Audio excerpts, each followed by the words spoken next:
नमस्कार प्यारे मित्रों। आज हम एनसीईआरटी कक्षा 6 का अंतिम अध्याय 11 इमारतें चित्रों किताबें देखेंगे।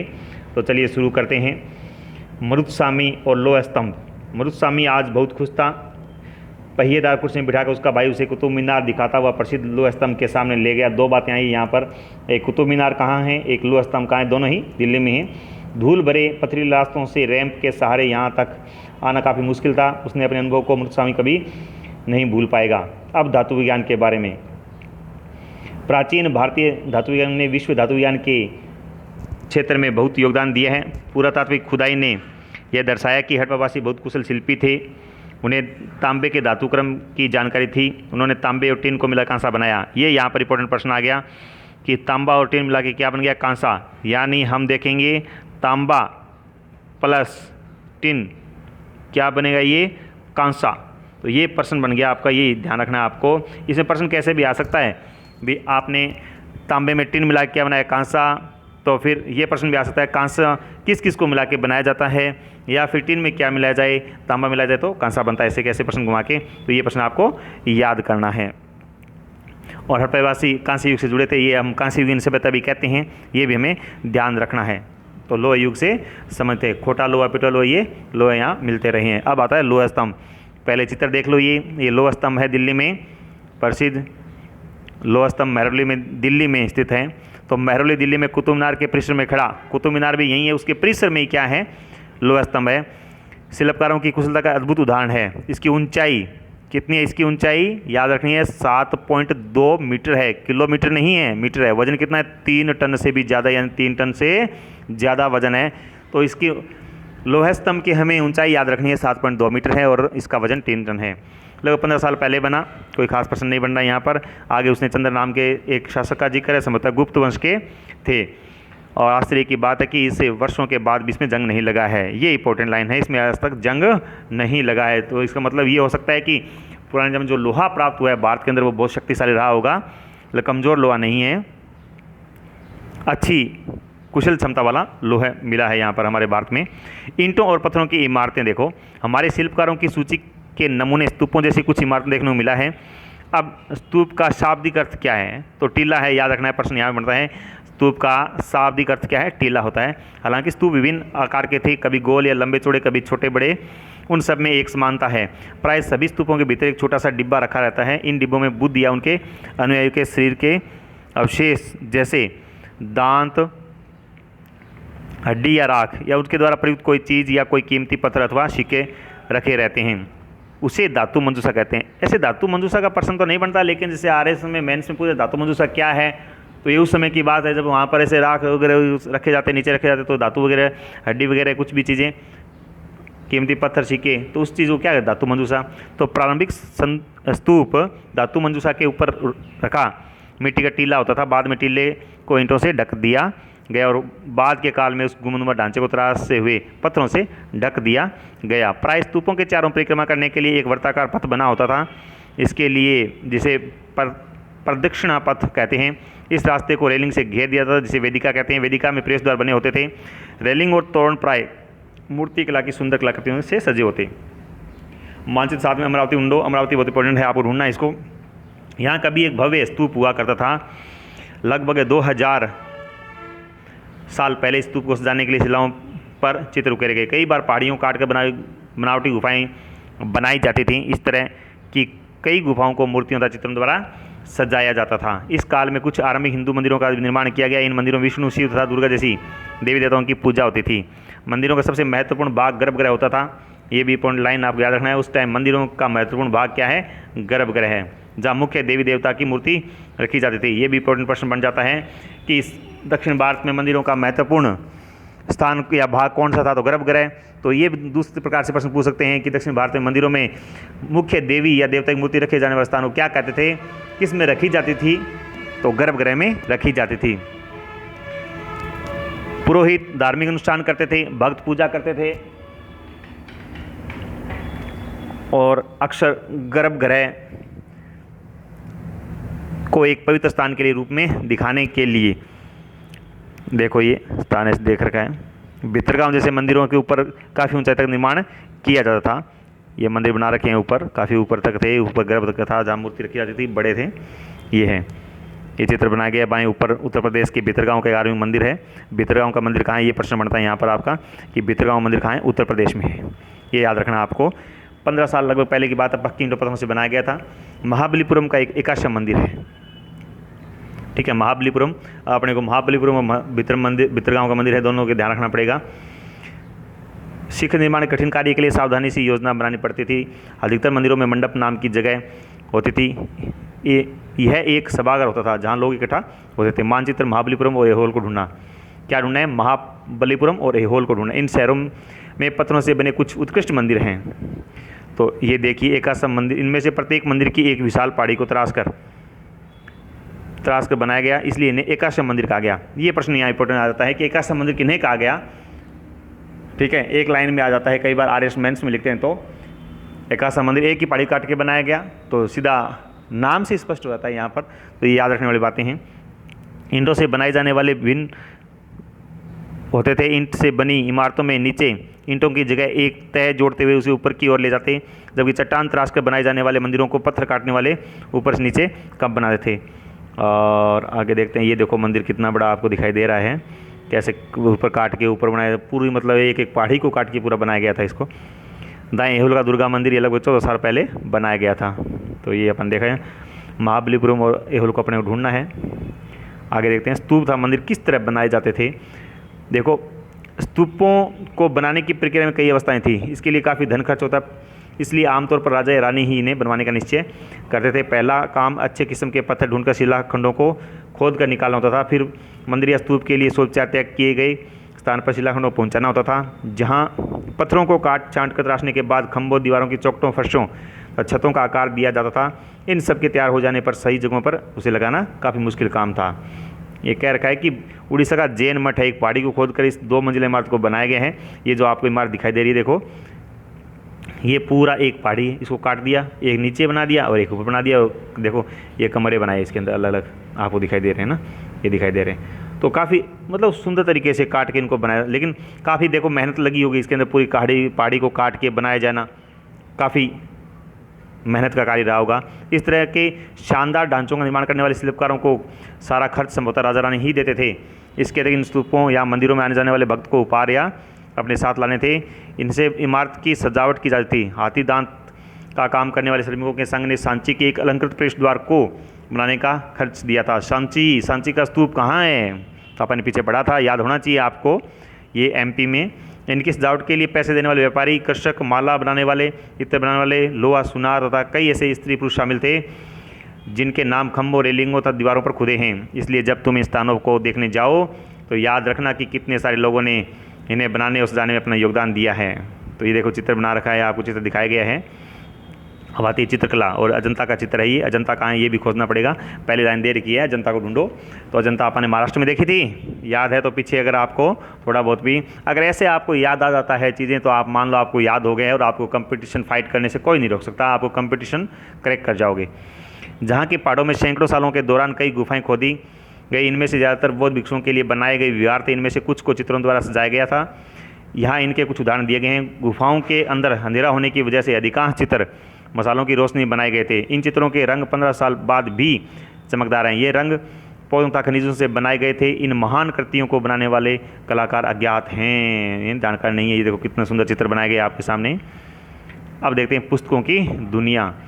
इस युग में कई प्रसिद्ध महाकाव्यों की रचना की गई। उत्कृष्ट रचनाओं में स्त्री पुरुषों वीर गाथाएं, देवताओं से जुड़ी कथाएं हैं। तो करीब 1800 साल पहले तमिल महाकाव्य कौन सा है, शिल्पदिकारम, और इनकी रचना किसने की, इलांगो नामक कवि ने।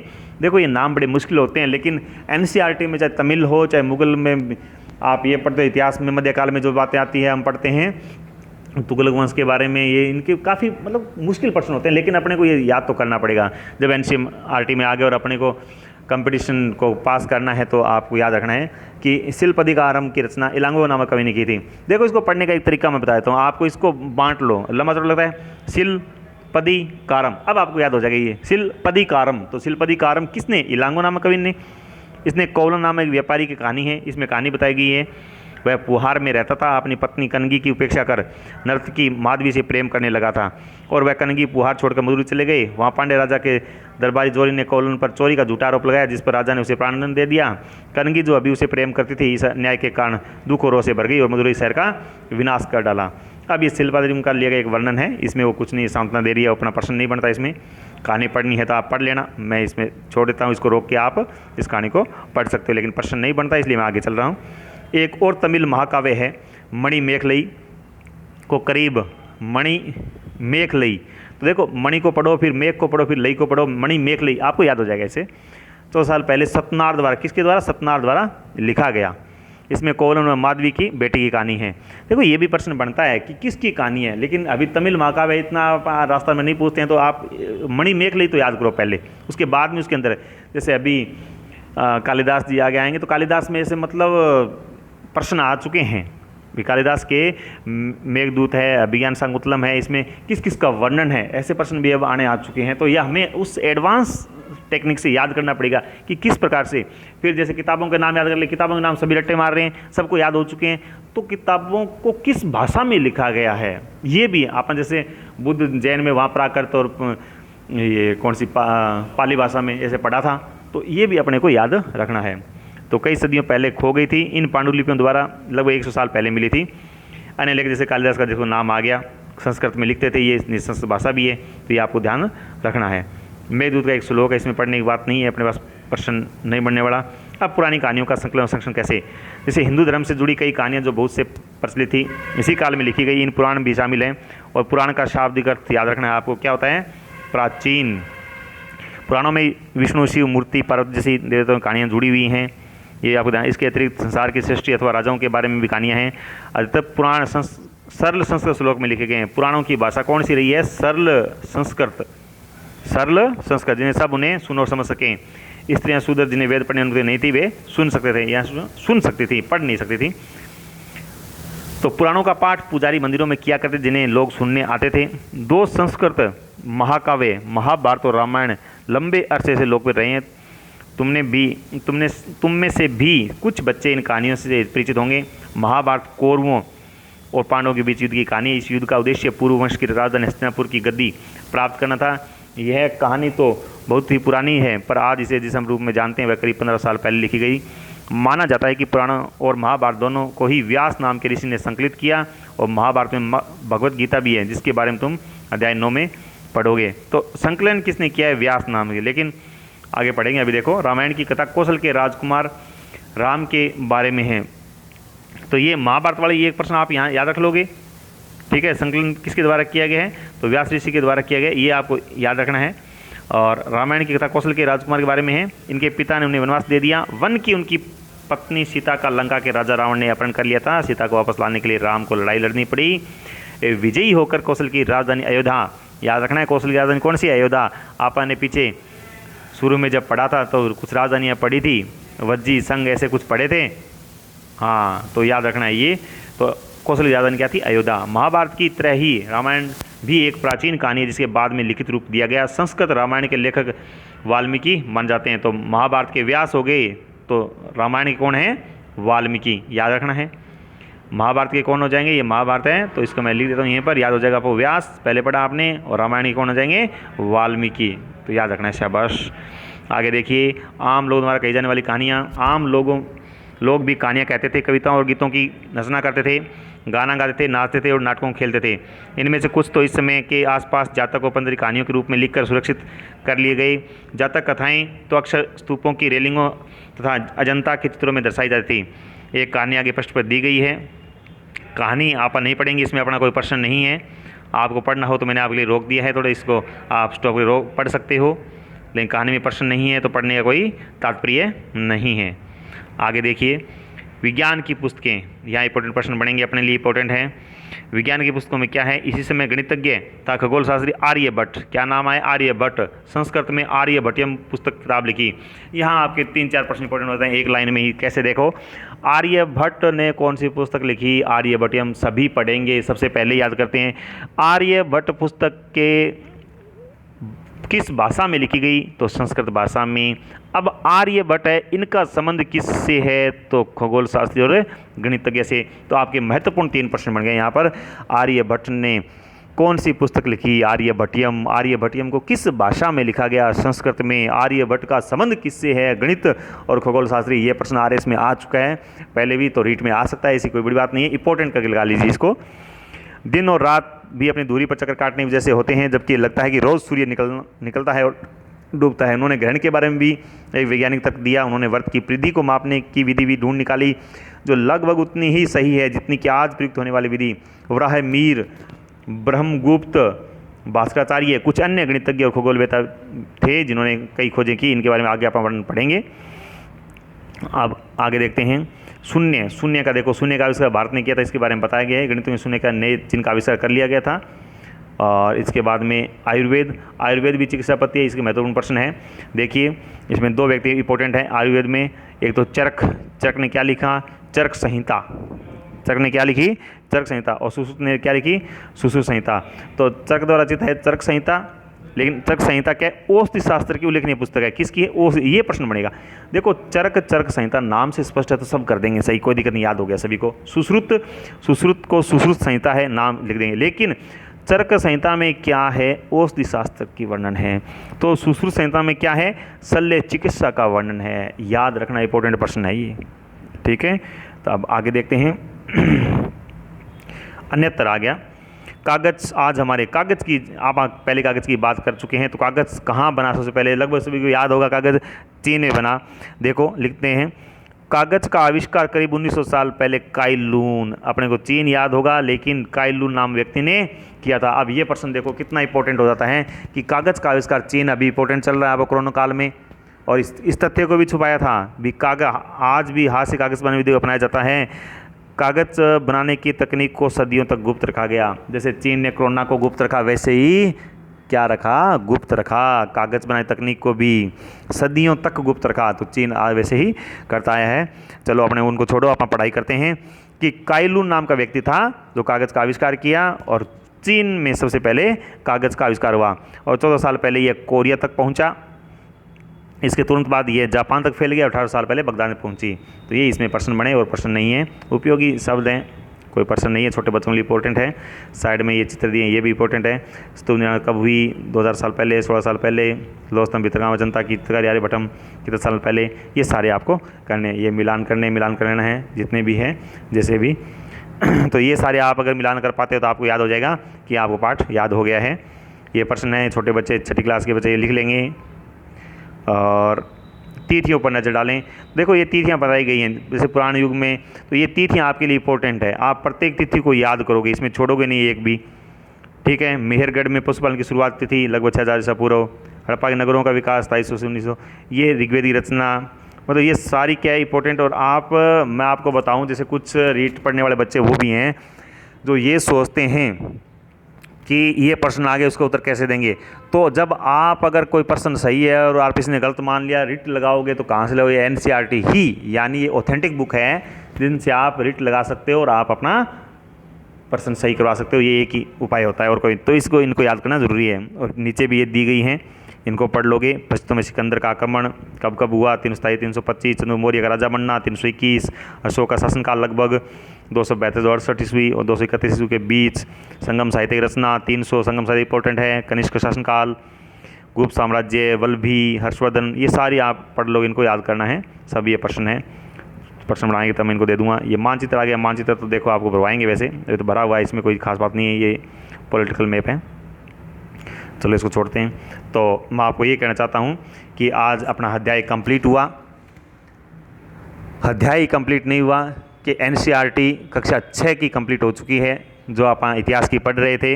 अब इसके नेक्स्ट जो वीडियो डालूंगा उसमें आपके प्रश्न डालेंगे भी किस प्रकार से हम प्रश्नों को करेंगे, कौन कौन से प्रश्न बनने हैं, कक्षा 1 से 5 तक के प्रश्न और फिर 6 से 11 तक के प्रश्न 2 वीडियो में आपके डाल देंगे, लंबा वीडियो ना हो। तो ध्यान रखें, इसको लगातार पढ़ते रहें। जब एक वीडियो आ जाए उसको एक प्रश्न फिर आप देखते रहें, उसको बार बार अध्ययन करते रहें। कि एनसीईआरटी अपने पूरी पढ़ने की जरूरत नहीं है। जितने मैंने वीडियो डाले, जितनी मैंने मेहनत की आपके लिए, वो इसीलिए की कि आपको एक बार खुद को पता चले। देखो कंपटीशन तभी पास होगा जब हमें खुद पता हो कि एनसीईआरटी में ये लिखा हुआ है। ये नहीं कि मेरे को पता है और आपको पता नहीं है। अब मुझे पता होने से क्या होगा, आपको पता होगा तभी आप कंपटीशन पास कर पाओगे, इसलिए आपको ध्यान रखना है। ये प्रश्न बन गए, आप खुद एक बार इन वीडियो को सभी को देखें, वीडियो को ज़्यादा से ज़्यादा लाइक करें, शेयर करें और सब्सक्राइब करवाएं, ताकि ज़रूरतमंद लोगों के पास ये वीडियो फ्री में पहुंच गए। अपनी पूरी शिक्षा है इस चैनल पर फ्री रहेगी। जो भी अगर आपको और कुछ भी चाहिए, ऐसे कुछ पूछना हो, कुछ वीडियो बनाना हो, जो आपको चीज़ समझ में नहीं आती हो, वो आप इस पर डाल सकते हैं। मैं आपके लिए वो वीडियो बनाकर डाल दूँगा। तो आज के लिए इतना ही। जय हिंद, जय भारत।